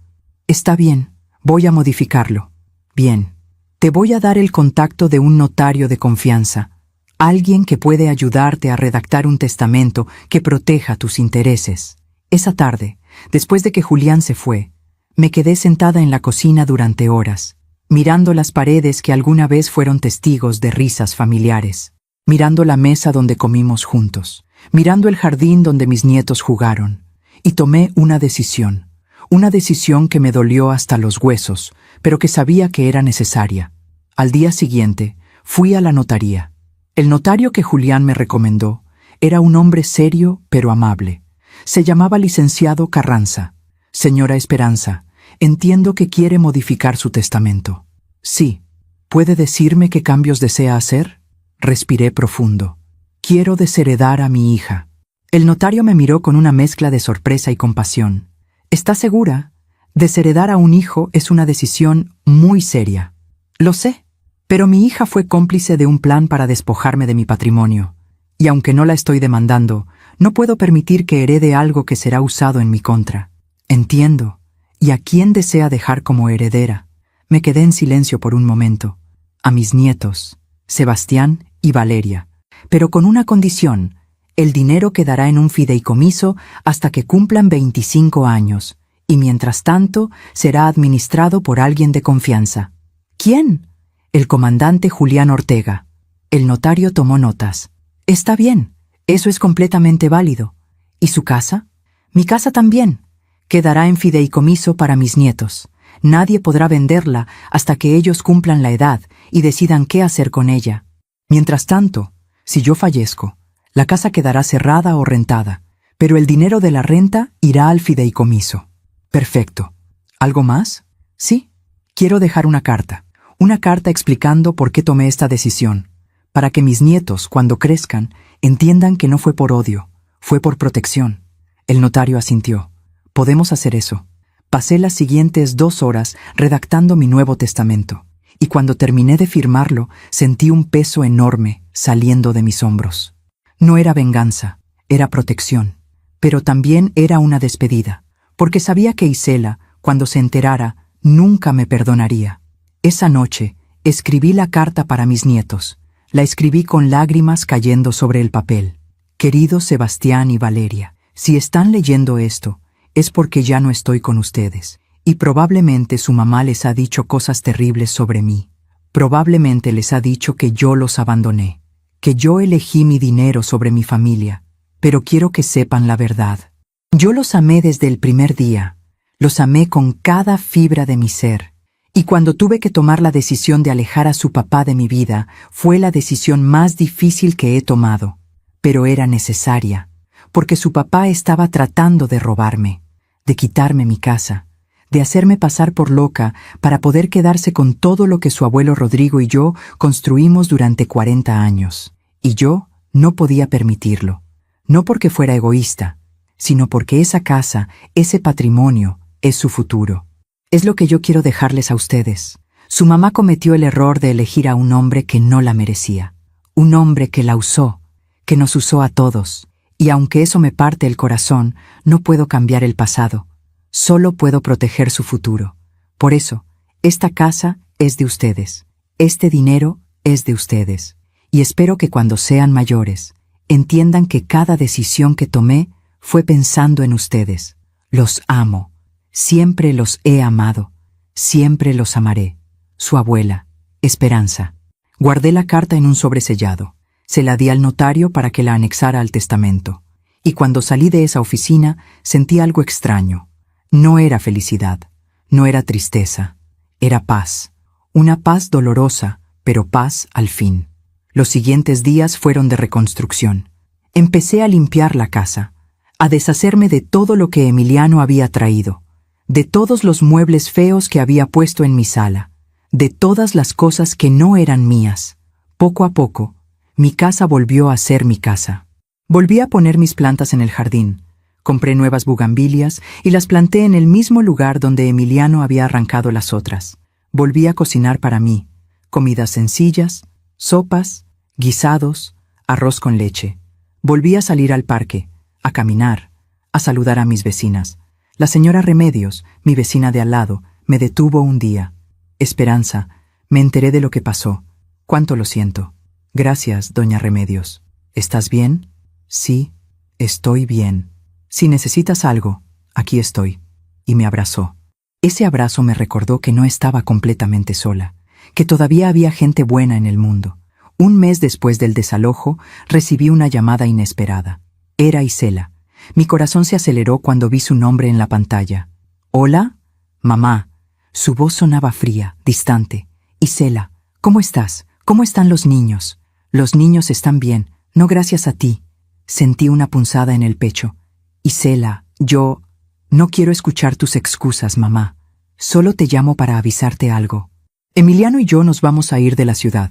Nos vamos a Guadalajara. Él consiguió trabajo allá. ¿A Guadalajara? Pero... no vamos a volver. Y no quiero que intentes contactarnos. Los niños no necesitan en su vida a una abuela que destrozó a su familia. Isela, yo no destruí nada, yo solo me protegí. Eso es lo que tú crees, pero la verdad es que elegiste tu dinero sobre nosotros, y eso nunca te lo voy a perdonar. Hija, por favor. Adiós, mamá. Y colgó. Me quedé ahí, con el teléfono en la mano, sintiendo cómo las lágrimas corrían por mi rostro. Sabía que este momento llegaría, pero eso no lo hacía menos doloroso. Esa noche, saqué el teléfono secreto. Le escribí a Julián. Isela se va a Guadalajara. Me dijo que no quiere que los contacte, que no quiere que vea a mis nietos. La respuesta llegó en minutos. Lo siento, Esperanza. Sé que duele, pero hiciste lo correcto. Y algún día, cuando tus nietos crezcan, ellos van a entender. ¿Y si no entienden? Entonces habrás hecho lo correcto de todas formas, porque lo correcto no siempre es lo que trae felicidad inmediata. A veces, es lo que trae paz a largo plazo. Guardé el teléfono. Y esa noche, en lugar de llorar, hice algo diferente. Salí al jardín, me senté en mi vieja mecedora y miré las estrellas, y por primera vez en mucho tiempo me sentí libre. Libre de las amenazas, libre de los robos, libre del miedo. Y aunque mi corazón estaba roto, sabía que había tomado la decisión correcta, porque a veces, protegerse a uno mismo no es egoísmo, es supervivencia. Y a veces, amar a alguien significa dejarlos ir, incluso cuando duele, incluso cuando parece imposible, incluso cuando el precio es la soledad. Me quedé ahí, en el jardín, bajo las estrellas, sintiendo la brisa fresca de la noche, y susurré al viento: algún día entenderán, algún día. Y aunque no sabía si ese día llegaría, me aferré a esa esperanza, porque la esperanza era lo único que me quedaba. Y era suficiente. Pasaron 6 meses, 6 meses en los que mi vida se convirtió en una rutina tranquila, pero solitaria. Me levantaba temprano, regaba mis plantas, preparaba mi café, salía a caminar al parque. Julián seguía visitándome una vez por semana. Se había convertido en algo más que mi abogado o mi protector. Se había convertido en mi amigo. ¿Cómo te sientes, Esperanza? Mejor, cada día un poco mejor. Y era verdad. Poco a poco, el dolor se fue convirtiendo en aceptación. La rabia se fue convirtiendo en paz. Aprendí a vivir sola sin sentirme sola. Retomé mis clases de tejido en el centro comunitario. Hice nuevas amigas. La señora Remedios y yo nos volvimos muy cercanas. Tomábamos café juntas los martes. Íbamos a misa los domingos. Mi pensión seguía llegando puntualmente cada mes. Y ahora, todo ese dinero era solo mío. Podía gastarlo como yo quisiera, sin presiones, sin amenazas. Por primera vez en años me compré ropa nueva, me corté el cabello, me hice un tratamiento facial. Empecé a parecerme otra vez a la mujer que solía ser antes de que Emiliano e Isela entraran a mi vida. El juicio contra Emiliano avanzaba lentamente. Julián me mantenía informada de cada paso. Emiliano contrató un abogado. Sigue insistiendo en que todo fue un malentendido, pero las pruebas hablan por sí solas. Es solo cuestión de tiempo. ¿Cuánto tiempo? Unos meses más, tal vez un año. Estos procesos son lentos. Está bien, puedo esperar. Y podía, porque ya no vivía con miedo, ya no vivía esperando que alguien me robara o me amenazara. Vivía en paz. Fue en el 8º mes cuando recibí la primera noticia. Julián llegó a mi casa con una expresión seria. Esperanza, tengo que contarte algo. ¿Qué pasó? Isela y Emiliano. Las cosas no les están yendo bien en Guadalajara. Me senté en el sillón. ¿Qué quieres decir? Julián sacó su teléfono. Me mostró una publicación de redes sociales. Era de una conocida mutua de Isela, una prima lejana. La publicación decía: qué triste ver cómo algunas personas destruyen sus vidas por seguir a la persona equivocada. Isela siempre fue tan trabajadora y ahora mira en lo que se convirtió. No entiendo, dije. Hice algunas llamadas, explicó Julián. Emiliano nunca consiguió trabajo en Guadalajara. Mintió. Se fueron allá sin nada, sin ahorros, sin plan.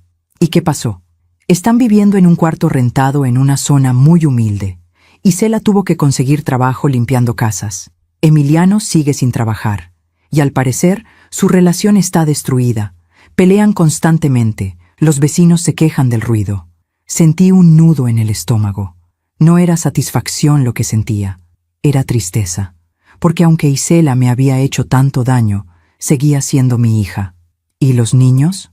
Los niños están bien, hasta donde sé. Van a la escuela. Pero están viviendo en condiciones muy diferentes a las que tenían aquí. Me quedé en silencio. Esperanza, sé que esto debe ser difícil para ti. Lo es, pero no porque disfrute su sufrimiento.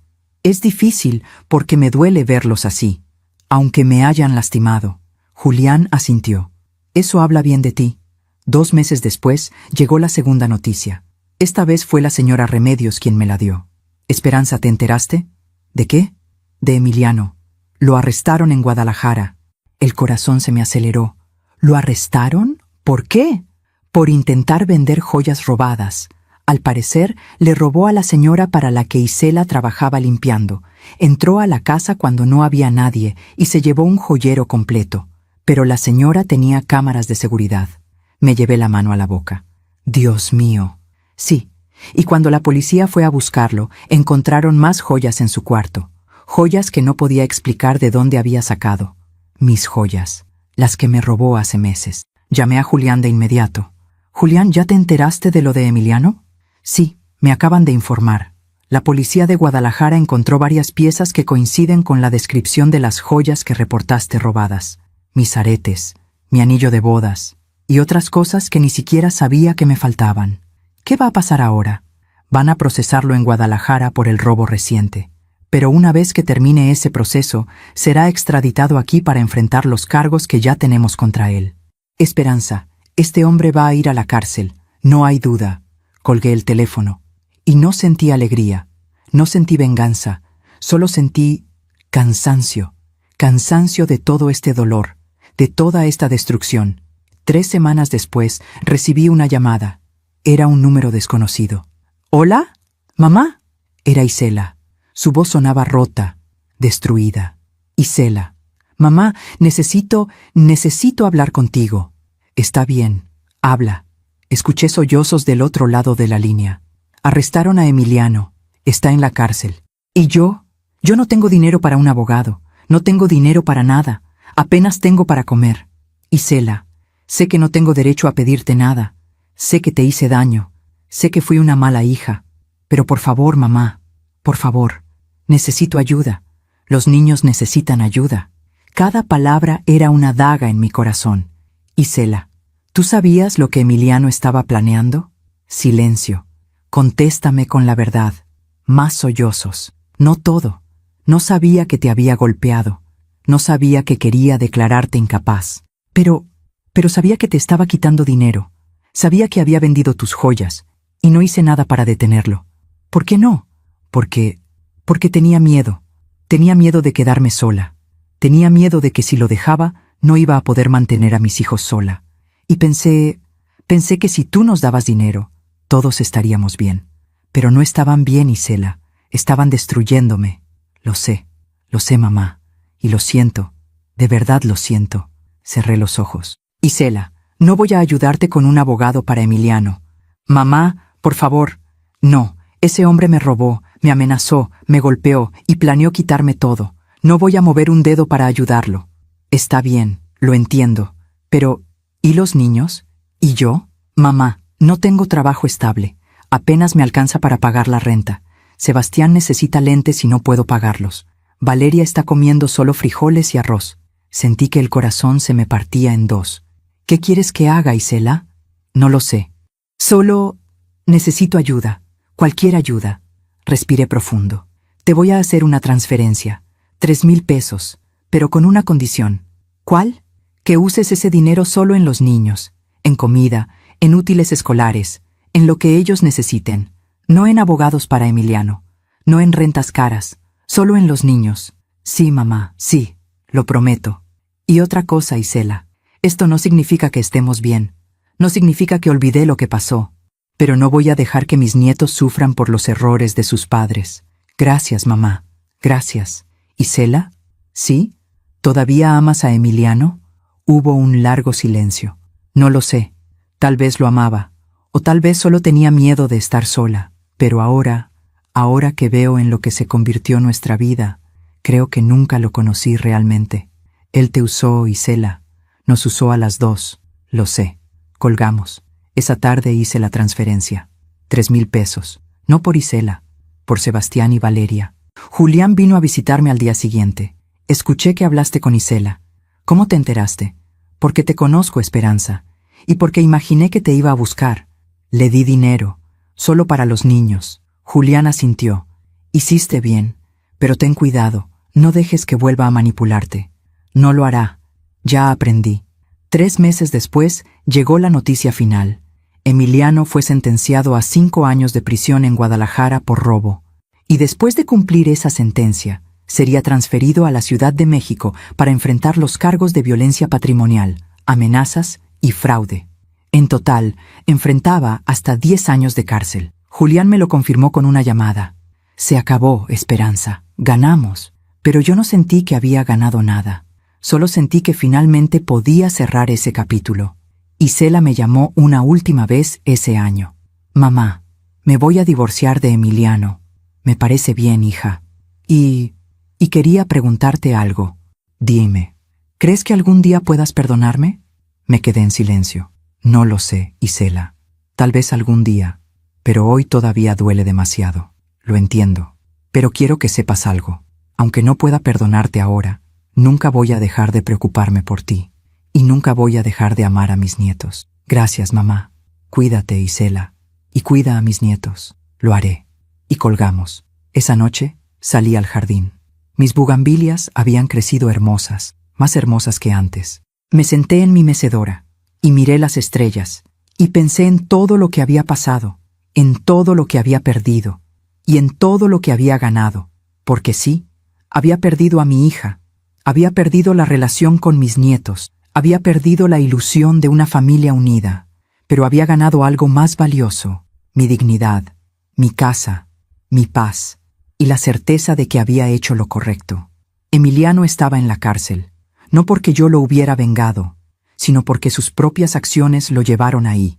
Porque la vida, tarde o temprano, siempre cobra sus deudas, y aunque me dolía ver a Isela sufriendo las consecuencias de sus decisiones, sabía que ese sufrimiento era necesario, porque solo a través del dolor se aprende, solo a través de la pérdida se valora lo que se tenía, y tal vez, solo tal vez, algún día Isela entendería que yo no la abandoné, que yo solo me protegí, y que a veces el amor más grande es el amor que te obliga a soltar. Me quedé ahí, bajo las estrellas, sintiendo la brisa fresca, y por primera vez en mucho tiempo sonreí, porque sabía que iba a estar bien, porque sabía que el karma había hecho su trabajo, y porque sabía que aunque el camino fue doloroso, valió la pena, valió cada lágrima, cada noche sin dormir, cada momento de soledad, porque al final aprendí la lección más importante de todas, que a veces la justicia no llega de nuestras manos, llega del universo, y llega justo cuando tiene que llegar. Han pasado 2 años desde aquella noche en que Emiliano me arrastró por el cabello y me encerró en ese cuarto oscuro. 2 años desde que saqué mi teléfono secreto y pedí ayuda. 2 años desde que mi vida cambió para siempre. Hoy tengo 63 años, y cuando me miro al espejo, veo a una mujer diferente. Veo arrugas que no estaban antes, canas que se multiplicaron, pero también veo algo más. Veo fortaleza, veo dignidad, veo paz. Mi casa sigue siendo mi refugio. La he ido llenando de nuevo con cosas que me hacen feliz. Plantas en cada rincón, fotografías de Rodrigo, libros que siempre quise leer y nunca tuve tiempo. El jardín está más hermoso que nunca. Las bugambilias crecieron tanto que la señora Remedios dice que parecen nubes rosadas flotando sobre la cerca. Sigo saliendo al parque todos los días. Sigo tomando café con mis amigas. Sigo asistiendo a mis clases de tejido. Mi vida es sencilla, pero es mía. Julián sigue visitándome. Ya no como mi abogado, sino como mi amigo. Tomamos café, platicamos, reímos. Hace unos meses me confesó algo. Esperanza, cuando me llamaste esa noche hace 2 años, no sabía qué tan grave era tu situación. Pero en cuanto escuché tu voz, supe que tenía que ayudarte, porque tú me ayudaste hace muchos años cuando nadie más lo hizo, y esa es una deuda que nunca olvidé. Tú no me debías nada, Julián. Claro que sí, y más que eso, Me alegra haber estado ahí. Me alegra haber sido parte de tu recuperación. Esas palabras me conmovieron profundamente, porque me recordaron que aunque perdí una familia, gané amistades verdaderas. El juicio contra Emiliano terminó hace 6 meses. Fue declarado culpable de todos los cargos: violencia patrimonial, amenazas, fraude, despojo intentado. En total, lo sentenciaron a 12 años de prisión. 12 años en los que no podrá hacerle daño a nadie más. Cuando Julián me dio la noticia, no sentí alegría. No sentí venganza cumplida. Solo sentí alivio. Alivio de que finalmente había terminado. Mis joyas fueron recuperadas. Mi anillo de bodas, mis aretes de oro, todo. Cuando me los devolvieron, lloré. No porque fueran valiosos, sino porque representaban memorias, momentos con Rodrigo, pedazos de una vida que pensé que había perdido para siempre. Ahora los guardo en una caja de seguridad en el banco. Ya no los uso, pero saber que están ahí, a salvo, me da tranquilidad. Isela y yo hablamos cada 2 o 3 meses. No es una relación cercana. Todavía hay demasiado dolor, demasiadas heridas que no han sanado, pero es algo. Ella sigue en Guadalajara. Consiguió un trabajo estable en una tienda departamental. Nada lujoso, pero suficiente para mantener a sus hijos. Se divorció de Emiliano hace 1 año. Dice que fue la mejor decisión de su vida. Mamá, tenías razón, me dijo en nuestra última llamada. Ese hombre me destruyó nuestra familia. Y lo peor es que yo lo permití. Lo importante es que ya saliste de ahí, hija. Sí, pero perdí tanto en el camino. Te perdí a ti. Perdí tu confianza. Perdí años de mi vida. Todavía eres joven, Isela. Todavía puedes reconstruir. Lo estoy intentando, mamá. De verdad lo estoy intentando. Y yo le creo, porque aunque todavía no puedo perdonarla completamente, veo en ella un cambio. Veo arrepentimiento genuino. Veo crecimiento. Y eso me da esperanza. Mis nietos, Sebastián y Valeria, ahora tienen 11 y 9 años. Hablo con ellos por videollamada 1 vez al mes. Isela me lo permite. Al principio, las conversaciones eran incómodas. Los niños me veían con desconfianza, con la historia que Isela les había contado durante meses. Pero poco a poco, esa desconfianza se fue desvaneciendo. Ahora me cuentan de la escuela, de sus amigos, de sus sueños. Sebastián quiere ser veterinario. Valeria quiere ser maestra. Les digo que estoy orgullosa de ellos, que los amo, que siempre voy a estar aquí si me necesitan. Y aunque no puedo abrazarlos, aunque no puedo verlos crecer de cerca, al menos puedo estar presente en sus vidas de esta manera. El testamento que modifiqué hace 2 años sigue vigente. Todo lo que tengo será de ellos cuando yo ya no esté. La casa, los ahorros, todo. Y la carta que escribí sigue guardada en la notaría, esperando el día en que ellos la lean, esperando el día en que entiendan. A veces, cuando estoy sola en la casa, me pregunto si tomé las decisiones correctas, si debí haber sido más paciente con Isela, si debí haber dado más oportunidades. Pero entonces recuerdo esa noche, recuerdo el dolor del cabello siendo arrancado, recuerdo el sabor de la sangre en mi boca, recuerdo el miedo de estar encerrada en ese cuarto oscuro, y sé que no tuve opción, que lo que hice fue supervivencia, no venganza, no egoísmo, supervivencia. Y si tuviera que hacerlo de nuevo, tomaría las mismas decisiones, porque aprendí algo muy importante en estos 2 años. Aprendí que amarse a uno mismo no es egoísmo. Aprendí que poner límites no es crueldad. Aprendí que proteger tu paz es un acto de amor propio. Y aprendí que a veces, la familia que eliges es más fuerte que la familia de sangre. La señora Remedios se ha convertido en la hermana que nunca tuve. Julián se ha convertido en el hijo que Isela no pudo ser. Mis amigas del tejido se han convertido en mi red de apoyo. Y aunque extraño lo que pudo haber sido, estoy agradecida por lo que es. Hace unas semanas, mientras regaba las bugambilias, encontré algo enterrado en la tierra.